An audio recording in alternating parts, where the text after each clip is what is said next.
Passando 1% do nosso tempo com Deus, hoje nós vamos ter uma lição de amizade e fidelidade. 1 Samuel, capítulo 18. Depois de Davi ter falado com Saul, a alma de Jonatas se ligou com a alma de Davi numa profunda amizade. E Jonatas o amou como a sua própria alma. Naquele dia, Saul reteve Davi e não permitiu que ele voltasse para a casa de seu pai. Jonatas e Davi fizeram uma aliança, porque Jonatas o amava como a sua própria alma.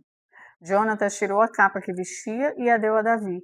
Deu também a sua armadura, inclusive a espada, o arco e o cinto. Davi saía aonde quer que Saul o enviava e tinha êxito, de modo que Saul pôs sobre tropas o seu exército.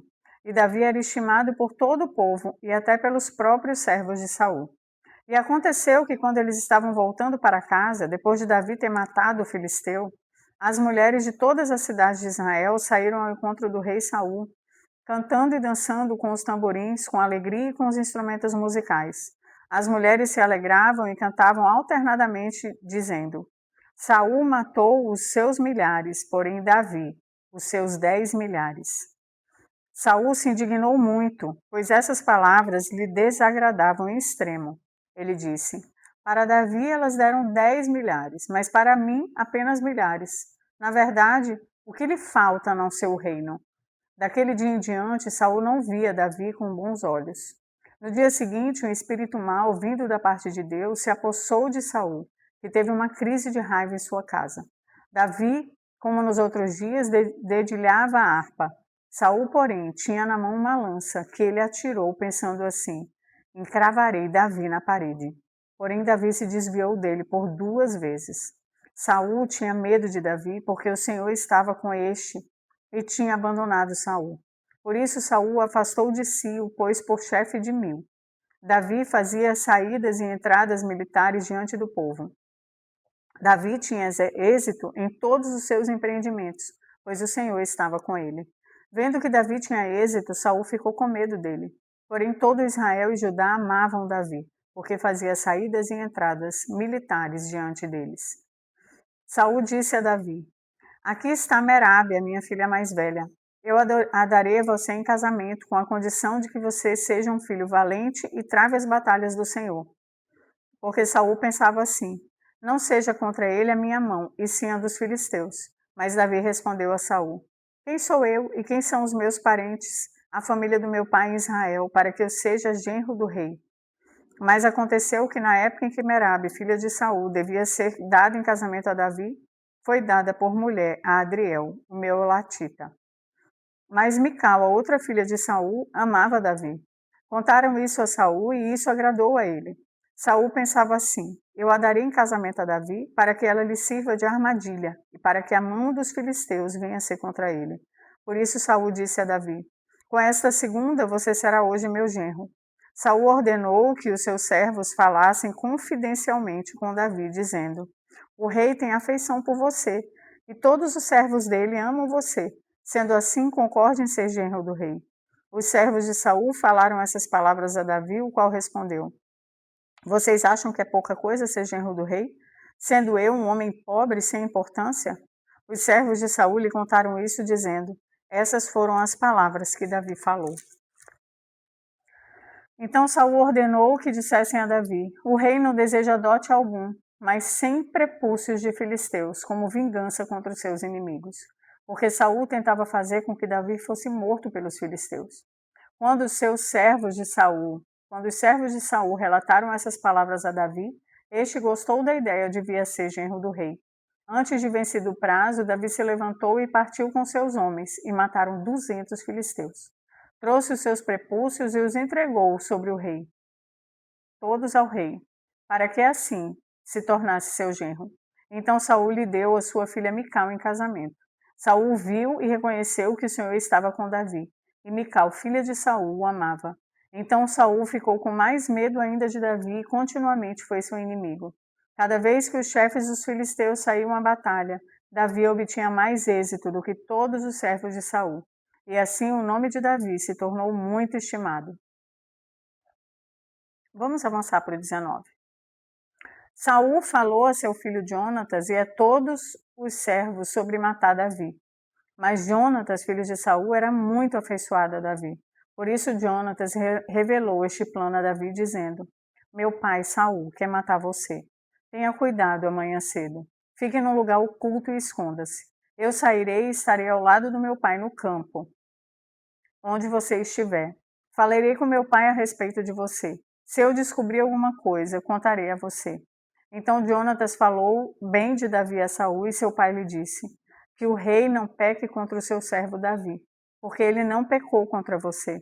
Pelo contrário, o que ele tem feito é muito bom para você. Arriscando a sua vida, ele matou o filisteu e o Senhor efetuou grande livramento a todo Israel. Você mesmo viu isso e ficou contente. Por que então você pecaria contra sangue inocente, matando Davi sem motivo? Davi estendeu a voz a Jonatas e jurou: Tão certo como vive o Senhor, ele não morrerá. Jonatas chamou Davi, contou-lhe todas essas palavras e o levou a Saul. E Davi esteve diante de Saul como antes, e tornou a haver guerra. Davi lutou contra os filisteus e os feriu com grande derrota, e eles fugiram dele. E o espírito mau enviado da parte do Senhor veio sobre Saul. Ele estava sentado em sua casa com a sua lança na mão, enquanto Davi dedilhava a harpa. Saul tentou encravar Davi na parede, porém ele se desviou e a lança foi se encravar na parede. Então Davi fugiu e escapou. Porém, naquela mesma noite, Saul mandou mensageiros à casa de Davi, que o vigiasse para ele o matar pela manhã. Porém, Mical, a mulher de Davi, o avisou: Se não fugir essa noite, amanhã você estará morto. Então Mical desceu Davi por uma janela, e ele se foi, fugiu e escapou. Mical pegou um ídolo do lar e o deitou na cama, pôs um tecido de pelos de cabra sobre a cabeça do ídolo e o cobriu com um manto. Quando Saul enviou mensageiros para prender Davi, Mical disse: Ele está doente. Então Saul mandou mensageiros que fossem ver Davi, dizendo: Tragam Davi, mesmo que esteja na cama, para que o mate. Quando os mensageiros entraram, eis que na cama estava apenas o ídolo do lar, com um tecido de pelos de cabra ao redor da cabeça. Então Saul disse a Mical: Por que você me enganou assim e deixou o meu inimigo escapar? Mical respondeu: Porque ele me disse: Deixe-me ir, senão eu mato você. Assim, Davi fugiu e escapou, e foi até onde Samuel estava, em Ramá. E lhe contou tudo o que Saul lhe havia feito. Então se retiraram ele e Samuel e ficaram na casa dos profetas. Saul ficou sabendo que Davi estava na casa dos profetas, em Ramá. Então Saul enviou mensageiros para trazerem Davi. Quando viram um grupo de profetas profetizando, liderados por Samuel, o Espírito de Deus veio sobre os mensageiros de Saul e também eles profetizaram. Quando soube disso, Saul enviou outros mensageiros e também esses profetizaram. Então Saul enviou um terceiro grupo de mensageiros, os quais também profetizaram. Então o próprio Saul foi a Ramá. Quando chegou ao poço grande na cidade de Seco, perguntou: Onde estão Samuel e Davi? Responderam: Eis que estão na casa dos profetas, em Ramá. Então Saul foi para a casa dos profetas, em Ramá. E o mesmo Espírito de Deus veio sobre ele, e caminhando profetizava até chegar à casa dos profetas. Também ele despiu da sua túnica e profetizou diante de Samuel.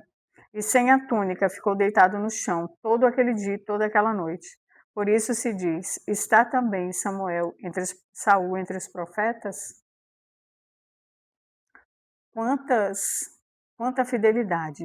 Eu vou emendar aqui no 20, porque é tudo a mesma pauta. E no final a gente comenta. Então Davi fugiu para a casa dos profetas em Ramá.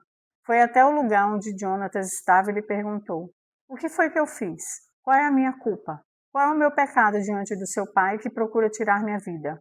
Jonatas respondeu: Nada disso, você não será morto. O meu pai não faz coisa nenhuma, nem grande nem pequena, sem primeiro me dizer. Por que então meu pai esconderia isso de mim? Não há nada disso. Então Davi respondeu enfaticamente: Seu pai sabe muito bem que encontrei favor diante de você. Assim ele resolveu que você não deve ficar sabendo disso para não se entristecer.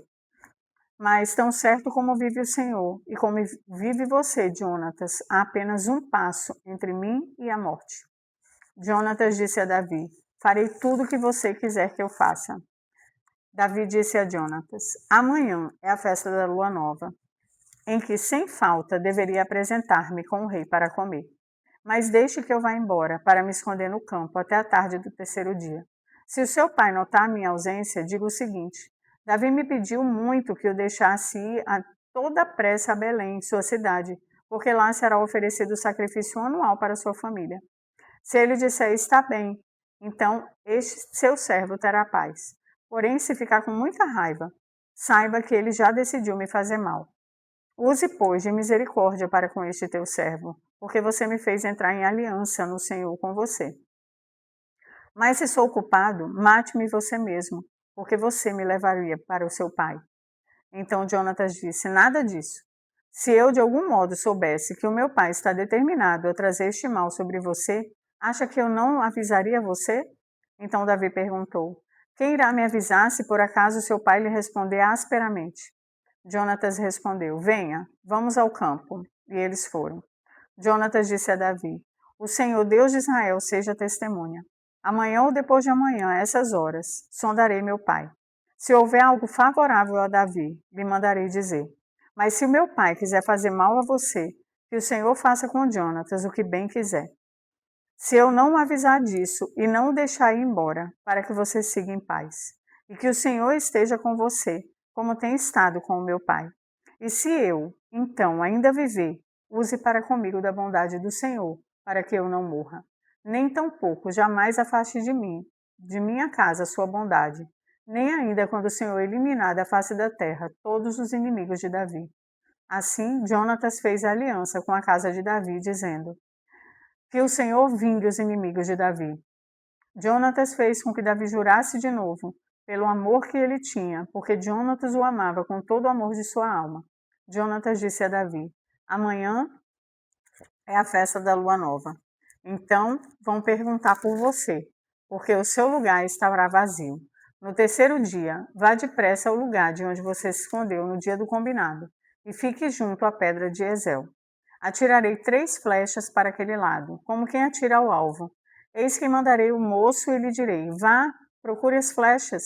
Se eu disser ao moço: Olhe, as flechas estão para cá de você, traga-as. Então Davi, porque tão certo como vive o Senhor, você terá paz, e nada há de temer. Porém, se eu disser ao moço: Olhe, as flechas estão mais para lá de você, vá embora, porque o Senhor manda que você vá. Quanto àquilo que eu e você falamos, eis que o Senhor é nossa testemunha para sempre. Então Davi se escondeu no campo, e sendo a festa da lua nova, o rei se pôs à mesa para comer. O rei sentou-se na sua cadeira, segundo o costume, no lugar junto à parede. Jonatas ficou na frente dele e Abner sentou-se ao lado de Saul. Mas o lugar de Davi estava desocupado. Porém, naquele dia, Saul não disse nada, pois pensava: deve ter acontecido alguma coisa com ele. Ele está cerimonialmente impuro. Certamente está impuro. No dia seguinte, o segundo dia da festa da lua nova, o lugar de Davi continuava desocupado. Então Saul perguntou a Jonatas, seu filho: Por que o filho de Jessé não veio comer nem ontem nem hoje? Jonatas respondeu: Davi me pediu encarecidamente que o deixasse ir a Belém. Ele me disse: Peço que você me deixe ir, porque nossa família tem um sacrifício na cidade. E um dos meus irmãos insiste comigo para que eu vá. Portanto, se encontrei favor aos seus olhos, peço que me deixe ir para que eu veja meus irmãos. Por isso, não veio à mesa do rei. Então Saul ficou irado com Jonatas e disse: Seu filho de mulher vadia e rebelde, você acha que eu não sei que você o elegeu, o filho de Jessé, para a sua vergonha e para a vergonha da sua mãe? Pois enquanto o filho de Jessé vier sobre a terra, nem você estará seguro, nem seguro estará o seu reino. Por isso, mande buscá-lo agora, porque deve morrer. Então Jonatas perguntou a Saul, seu pai: Por que ele deve morrer? O que foi que ele fez? Então Saul atirou a sua lança contra Jonatas para matá-lo. Com isso, Jonatas entendeu que de fato seu pai já havia decidido matar Davi. Por isso, Jonatas, com muita raiva, se levantou da mesa e neste segundo dia da festa da lua nova não comeu pão, pois ficou muito sentido por causa de Davi, a quem seu pai havia insultado. Na manhã seguinte, Jonatas saiu ao campo no tempo combinado com Davi e levou consigo um rapazinho. Então disse ao seu rapaz: corra e busque as flechas que eu atirar. O rapaz correu e ele atirou uma flecha que fez passar além do rapaz. Quando o rapaz chegou ao lugar da flecha que Jonatas havia atirado, Jonatas gritou atrás dele: a flecha não está mais para lá de você? Jonatas gritou mais uma vez: vamos, depressa, não fique aí parado. O rapaz de Jonatas apanhou as flechas e voltou ao seu senhor. O rapaz não entendeu coisa alguma, pois só Jonatas e Davi sabiam desse combinado. Então Jonatas deu as suas armas ao rapaz que o acompanhava e lhe disse: vá, leve-as para a cidade. Quando o rapaz foi embora, Davi se levantou do lado do monte de pedras e se prostrou com o rosto em terra 3 vezes. E beijaram um ao outro e choraram juntos.